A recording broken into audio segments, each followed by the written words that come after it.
Does your boy have a receipt for that life he's living? That's the first sentence I heard when my husband put his phone on speaker. The voice was bright, like broken glass, and smelled somehow of cheap perfume and HOA newsletters. By the second sentence I'm processing him now, my brain stopped trying to label the feeling. That wasn't fear. That was a mother's fuse catching fire. Our son Jalen is 20, runs groceries for Swiftcart, in our old silver sedan, the one with the missing hubcap and the air freshener that never does its job. He is gentle in the way that makes you hopeful about human beings, helps strangers with bags, apologizes to stray turtles in the road, keeps his hair tied back for work, because he once heard it looks more professional. On that day, he was wearing a green polo 2 shades too bright, delivering oat milk and kale to a condo in Maple Ridge Reserve, the fancy new gated place 12 minutes from our house if you catch the lights, when a woman who called herself Captain decided his face violated community standards. I grabbed the phone so hard I almost cracked it. "Who are you?" I asked, already walking for the door. The woman introduced herself like a movie villain, Brenda Halstead, Captain of Maple Ridge Community Safety. She said Captain as if the state of Ohio had knighted her.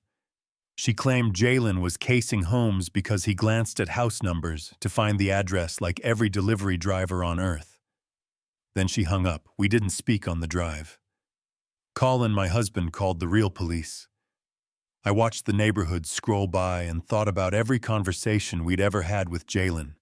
Keep your hands visible, be polite, breathe through it, make it home. It felt dishonest suddenly, like we'd packed him a paper shield and sent him into a storm made of metal. The gates of Maple Ridge looked like a wedding arch married a bank vault, bronze scrollwork, a guardhouse with a chandelier, a fountain trying to be Tuscany. Blocking the entrance was a golf cart with a rotating amber light, and next to it stood Brenda in a navy uniform, 2 sizes shy of Mercy. The badge said Security Captain in font that screamed printed at a copy shop, while the clerk rolled his eyes. Jalen was beside her, hands cuffed behind his back with shiny toy bracelets, grocery bags slumped to the curb. A carton of eggs bled into the concrete like a small crime scene. Colin got out of the car before I'd even parked. He didn't yell, he does quiet the way a hurricane does pressure. "Ma'am," he said, "unlock those cuffs." Brenda pivoted with a smile you use on telemarketers. "Sir, your suspect is being detained for the safety of our residents." She said suspect and our and residents like she collected them. He refused to show ID. Shifty eyes, evasive posture. "It's training." "What training?" I asked. "I've taken seminars," she said. "Intuition is a muscle. Then flex your way to the call box." I snapped, pointing at the building directory. He was buzzed in by a resident. "We don't trouble residents," she said. And there it was, the whole philosophy in one sentence. Sirens edged in from a distance. For a heartbeat, Brenda's smirk flickered, then returned brassy and sure. When the cruiser stopped, 2 officers stepped out, an older one with a mustache and a mile of Mondays in his eyes, Sergeant Doyle, and a younger one who looked like he still believed in good outcomes. Officer Ruiz. Brenda launched into a speech before they could ask Captain Halstead Maple Ridge Safety. I intercepted this individual furtive movement's classic casing behavior, neutralized the threat. Doyle looked from her badge to Jalen's wrists, to the eggs seeping into beige perfection. "Captain Halstead," he said, not buying the captain part, just setting it on the table like something suspicious at a yard sale. "Are you a sworn officer, Academy Commission?" "The whole deal. I am deputized by the Homeowners Association," she said, choosing each word like it had a lawyer attached. "That's not what I asked." She deflated half an inch. "No." "Then take off the cuffs," he said. "Now." The key trembled when she turned it. The soft click echoed bigger than it was. Jalen's shoulders sagged. I pulled him in smelling sweat and humiliation and that fake pine air freshener our car insists on exhaling. For a second it felt over. Then Doyle shifted into the voice you use to end a call before it becomes paperwork. Folks, let's chalk this up to a misunderstanding. Something inside me stopped being breakable. A misunderstanding is me calling you Mike when your name is Mark, I said. This is assault, unlawful restraint, and a woman in a Halloween costume kidnapping my son because she didn't like his face. Ruiz looked like a human emotion crossed his. Doyle frowned at his own boots. He gave Brenda a talk about boundaries, gave us a brochure about filing complaints, and left. Brenda watched the cruiser go like a parishioner who just found out confession doesn't count.